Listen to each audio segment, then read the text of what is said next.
నమస్తే అండి, అందరికీ శుభోదయం. Welcome our channel NB agriculture vlogs. ఈ రోజుటి వీడియోలో మీతో ఏం షేర్ చేద్దామా అనుకుంటున్నానంటే, ఉదయం నుంచి సాయంత్రం దాకా ఏ విధంగా అయితే గడిచిపోయింది అనేది మీతో అయితే షేర్ చేద్దాం అనుకుంటున్నా. అది కూడా పల్లెటూరు జీవనశైలి, వ్యవసాయ జీవనశైలి రెండు మిక్స్ అన్నమాట. మనకి పల్లెటూరులో ప్రతి ఆడపిల్లకి ఉండేది ఏముంటుంది, పల్లెటూరైనా పట్టణమైనా ఆడపిల్ల జీవితం అంటే చితుకులు ఊడ్చడము, కల్లాకు జల్లడము ఇవే ఉంటాయి కదా. అవి కాకుండా మా జీవితంలో ఏమైనా ప్రత్యేకంగా ఉంది అంటే అది వ్యవసాయం. ఇంకా అది ఇది వ్యవసాయము, ఇంటి పని, వంట పని అలానే అది ఏ విధంగా అయితే నేను మేనేజ్ చేస్తున్నా అనేది ఈ వీడియో అయితే. ఇంత పొద్దున్నే యాడికెళ్తున్నాము అనుకుంటున్నారా? మేమైతే దుక్కి దున్నడానికైతే వెళ్తున్నాము. ఈ దుక్కి దున్నుతున్న చేనులో ఇంతకుముందు పంట అయితే ఏం వేసినాము, దానికి ఎంత ఖర్చు అయితే వచ్చింది, ఎంత లాభం అయితే వచ్చింది, ఏం పంట వేస్తే ఎన్ని బస్తాలు అయినాయి అనేది ఈ వీడియోలో అయితే చెప్పేస్తాను. ఈ వీడియో అయితే చివరి దాకా చూసి నచ్చితే మాత్రం తప్పకుండా ప్రతి ఒక్కరు లైక్ చేయండి, షేర్ చేయండి, సబ్స్క్రైబ్ చేయండి. మా లాంటి రైతు బిడ్డలకి ప్రతి ఒక్కరికి అయితే సపోర్ట్ చేయండి.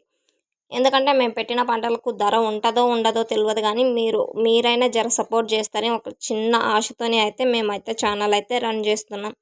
సో ప్రతి ఒక్కరూ మా లాంటి రైతు పిల్లలకైతే ఖచ్చితంగా సపోర్ట్ చేయండి. ఇంకా మన చేను దగ్గరకు వచ్చేసి దున్నడం అయితే స్టార్ట్ చేసినామండి. ఇంకా మా ఆయనకి తాకగా నేను ఎందుకు వచ్చినాను అనే కదా మీ అందరి డౌట్, అది కూడా అయితే చెప్పేస్తాను, ఒకసారి వినేయండి. మేము వేరుశనగ చెట్లు పెరిగి నెల అయితే అయిపోతుంది. నెల రోజులు చెనిక్కట్టి ఎత్తి పెట్టుకోవడము, కాయలు ఇడిపించడము, కొలచడము, ఎండబెట్టడము, బస్తాలకు ఎత్తడము ఇదే సరిపోయింది. ఇంక ఈరోజైతే ఇంతకుముందు వేసిన పంటకి ఉన్న పైపులు, స్ప్రింక్లర్లు, డ్రిప్ ఇవన్నీ ఒక చోటకైతే చేర్చేసి ఇంకా ఆ తర్వాత దుక్కి దున్నడం అయితే స్టార్ట్ చేయాలి. ఇప్పుడు దున్నుతున్నది వచ్చేసి మా అన్న వాళ్ళది. మేమైతే గుత్తకైతే పెట్టుకున్నాం అన్నట్టు. ఇక్కడ వచ్చేసి రైన్ గన్నులు అయితే వేసినాము. రైన్ గన్నులు అంటే అదిగోండి ఈ స్ప్రింక్లర్లు అయితే వేసినాము. ఇవి వచ్చేసి కర్ణాటకలో సబ్సిడీలు అయితే ఇచ్చినారు. మేము కర్ణాటక బార్డర్లోనే ఉంటాం కాబట్టి మా అత్తమ్మ అయితే కర్ణాటకకే అయ్యింది. ఇంకా మా అత్తమ్మ వాళ్ళ తరపున అయితే మేము కూడా అయితే స్ప్రింక్లర్లు అయితే రాపించుకున్నాము. ఇంకా అవి అయితే ఒక ఎకరా నేలకైతే వేసినాము. అవి 30 పైపులు 8 స్ప్రింక్లర్లు అయితే ఇస్తారు. ఇంకా అవి అయితే వేసినాము. అవి వేస్తే ఎట్లా అంటే మార్చుకుంటూ ఉండాలి. ఒక పక్క పారిపోయిన తర్వాత ఇంకొక పక్కకి మార్చాలి అన్నట్టే ఆ విధంగా అయితే పారగట్టుకోవాలి.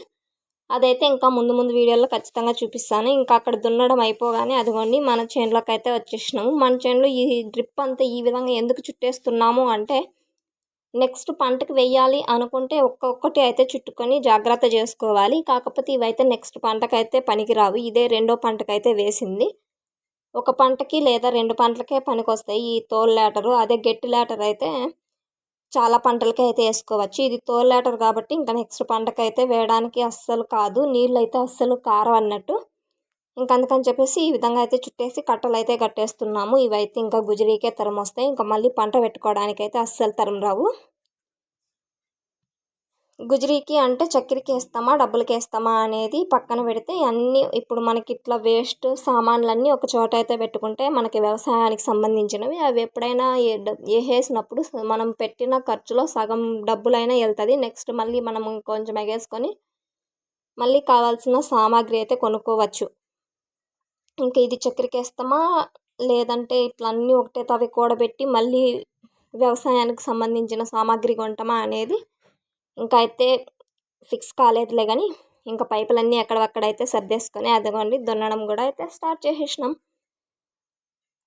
ఇప్పుడు దున్నుతున్న చేనులో ఇంతకుముందు ఏం పంట వేసినానో చెప్పలేదు కదా. వేరుశనగ అయితే వేసినామండి. 2 ఎకరాలు అయితే వేసింటాము. అంటే మేమైతే 2.5 ఎకరా అనుకుంటున్నాము. కాకపోతే మా అమ్మ వాళ్ళు 2 ఎకరాలు అనేసి అయితే అంటున్నారు. ఇంకా ఈ 2 ఎకరాల్లోన శనక్కాయలు ఖర్చు ఇదంతా లెక్క పెట్టుకుంటే మనకు వచ్చింది మిగిలింది ఏముండదు. ఇలా ప్రతి ఒక్కటి లెక్క వేసుకుంటూ పోతే మాకైతే ఏమీ మిగలదని మా అభిప్రాయం. మరి మీరేమంటారు? దున్నేటప్పుడు కొన్ని దృశ్యాలను అయితే నేనైతే క్లిప్స్ అయితే తీసుకున్నాను. చూడండి ఒకసారి కొంగలు ఏ విధంగా పరిగెడుతూ వస్తున్నాయో మడకలెనకేంటి దున్నుతుంటే. ఇవి ఎందుకు ఈ విధంగా పరిగెడుతున్నాయి, ఎందుకు ఈ విధంగా ఎగురుతున్నాయి, ఎందుకు ఈ విధంగా వస్తాయి అంటే, ఏదో పురిగో పూరాడో అయితే దొరుకుతుంది అని దాని కడబాత్ర కోసం అవంతా ఆరాటపడుతున్నాయి. ప్రతి ఒక్క జీవి కూడా రైతు పండించే పంట మీదే అయితే ఆధారపడి బ్రతుకుతాయి. మీరేమంటారు? ఇంకా చూడండి ఏ విధంగా ఉన్నాయో కొంగలు మాత్రం మస్తు అయితే కోలాహలం చేస్తున్నాయి. కొంగలు బీభత్సంగా వచ్చినాయండి బాబోయ్ దున్నుతుంటే. ఇలాంటి కొన్ని కొన్ని దృశ్యాలు చూడాలంటే అదృష్టం రాసిపెట్టి ఉండాలి. అది కూడా పల్లెటూరి వాళ్ళకి మాత్రమే సాధ్యం. ఏమంటారు? అవునంటారా? కాదంటారా? మస్త్ అయితే ఉందండి చూడ్డానికి. ఇంకా ఇంటికైతే వచ్చేసినామా భోజనం చేసి ఇంకా నెక్స్ట్ యాడికెళ్తామో తెలుసా? మన క్యారెట్ చేను దగ్గరకైతే వెళ్ళిపోదాం రండి. అదిగోండి మన క్యారెట్ చేను దగ్గరకైతే వచ్చేసినాము. ఇంకా వచ్చి రాగానే మా ఆయన అయితే ఒక క్యారెట్ అయితే పెరికిండు. ఎందుకంటే ఏ స్టేజ్లో ఉంది, ఎట్లుంది, ఏమి సంగతి అనేది తెలుసుకోవడానికి అని చెప్పేసి ఒక క్యారెట్ అయితే పెరిగిండనమాట. గడ్డ మాత్రం మంచిగా పొడుగ్గా లోపలికైతే దిగింది. ఇంకా నెల రోజులు అంటే 20 రోజులు, ఒక 30 రోజులు వండాల్సొస్తది ఈ పంట. ఇక్కడ మా ఆయన ఏం చెప్తున్నాడు అంటే, నీళ్ళు ఎక్కువైపోతే అదిగోండి ఈ విధంగా అయితే నల్లగా అయిపోతుంది, మొదట్లో నారంతా చచ్చిపోతుంది అని చెప్పేసి అయితే చెప్తున్నాడు. ఒక్క తావు నీళ్ళు అయితే ఎక్కువైపోయి అదిగోండి కొంచెం అంటే గుంపులు గుంపులుగా అయితే కొంచెం వాడు తగిలింది అన్నట్టు. నీళ్ళు అయితే ఎక్కువ వేయొద్దంట ఈ క్యారెట్ చేనుకి. ఇంకా అస్సలే ఎండాకాలం కదా, ఎండలు అయితే బీభత్సంగా కొడుతున్నాయి. బాగా పొగులంతా ఎండకి ఎండగాలిన తర్వాత నీళ్ళైతే వేయొద్దంట డే టైంలో, మార్నింగ్ టైము లేదంటే ఈవినింగ్ టైము, నైట్ టైంలో చల్ల పొద్దులు అయితే వేసుకోవాలంట. ఇంకా అదిగోండి క్యారెట్ చేను దగ్గర నుంచి కూడా అయితే ఇంటికి వచ్చేసాము. ఇంటికి వచ్చిన తర్వాత ఇల్లంతా క్లీన్ చేసుకుంటున్నా. ఎందుకంటే ఇక్కడ అమ్మమ్మ కూడా లేదు, అమ్మమ్మ కూడా మా దగ్గరే ఉన్నది. ఇంకా అందుకని చెప్పేసి ఇంట్లో దొడ్లో అయితే చెత్త ఊడ్చేద్దాము అన్నట్టు ఇంకా మధ్యాహ్నమైన చల్ల పొద్దులు అయితే నీట్ చేసుకోవచ్చు అన్నట్టు అదిగోండి చెత్త అంతా అయితే ఊడ్చేసాను. మన ఇంటి చుట్టూ చింత చెట్లు ఉంటాయి అన్నట్టు. ఇంకా ఎండాకాలం అయితే మస్తు చల్లగా ఉంటుంది. ఒక్కసారి లొకేషన్ మీరే చూసేయండి ఏ విధంగా ఉన్నది అని చెప్పేసి. ఇంకా ఎండ పొద్దులు అయితే మిది మీద పొట్టు ఊడ్చడం అయితే స్టార్ట్ చేసిన. అది కూడా మొన్న అయితే వర్షం పడింది, గవోజీలకంతా ఆ పొట్టు అంతా అడ్డపడి ఇల్లంతా కారింది అన్నట్టు. అందుకని చెప్పేసి ఈ పొట్టు అంతా ఊడ్చేసి నెక్స్ట్ టైం పడినప్పుడు కారకుండా ఉంటుంది అన్నట్టు ఇంకైతే చితికంతా ఊడ్చేసుకున్నాము. ఇంటికైతే బయలుదేరుతుంటే మా తాత వాళ్ళ జామ తోటలోకి అయితే వెళ్ళినాము. జామ చెట్లు, అరటి చెట్లు, ఇంకా బొప్పాయి చెట్లు అన్నీ అయితే ఇక్కడైతే మా తాతయ్య అయితే తోట అయితే పెట్టిండు. జామకాయలు ఉన్నాయేమో అన్నట్టు వచ్చినాం కానీ ఒక కాయ కూడా అయితే దొరకలేదు. కాకపోతే అరటి చెట్లు మాత్రం మస్తు గెలలు అయితే వేసినాయి. చూస్తున్నారా గెలలు ఏ విధంగా ఉన్నాయి అని చెప్పేసి. ఇంకా దీనిలోకి నీళ్ళు పెట్టడానికి కూడా మా తాతయ్య కూడా లేడు. మా తాతయ్య కూడా మా అత్తమ్మ దగ్గరికి అయితే వెళ్ళిండు. ఇంకా ఆడన్నీ చెక్ చేసుకుని ఇంటికి వెళ్తుంటే మాకైతే మధ్యలో ఒక కొబ్బరి చెట్టు అయితే కనిపించింది. కొబ్బరికాయ అయితే పెరుక్కొని అయితే వచ్చేసాను. రాలిందన్నమాట. ఇంకా అది అట్లనే ఎత్తుకొని అయితే వచ్చాను. ఇంకా ఈవినింగ్ టైము చల్లగా మన గోరుచిక్కుడు చేను దగ్గరికి అయితే వచ్చినాము.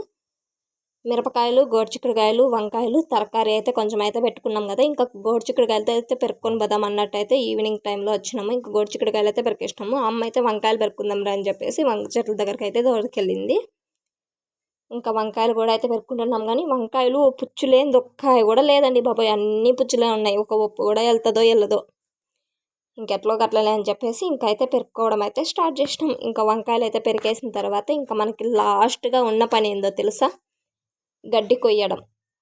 ప్రతిరోజు సాయంత్రం ఏదో ఒక టైంలో అయితే మేత కొయ్యాలి. ఇంక ఈవినింగ్ టైంలో అయితే కోసుకుంటున్నా. ఇన్ని రోజులు వర్షం లేక నీళ్లు పారక అయితే అంతా బలిచిపోయింది. ఇంకా అందుకని చెప్పేసి ఈ విధంగా కొండలు అయితే కోసేస్తున్నా. ఇంకా తర్వాత కింద ఉన్న దంట్లన్నీ కోసైతే బయట అయితే పడేయాలండి. ఏందో ఈ మేత బలస పెడితే ఒక పని, బలస పెట్టకపోతే ఒక పని అన్నట్టు. ఇంకా ఇంటికి కోసుకెళ్ళినా కూడా కొండలు తింటే మళ్ళీ దంట్లు ఎత్తి పక్కకి వేయాలి అన్నట్టు. ఇంక ఇక్కడే పోతే పోతుంది అన్నట్టు అయితే ఈ విధంగా అయితే చేస్తున్నా.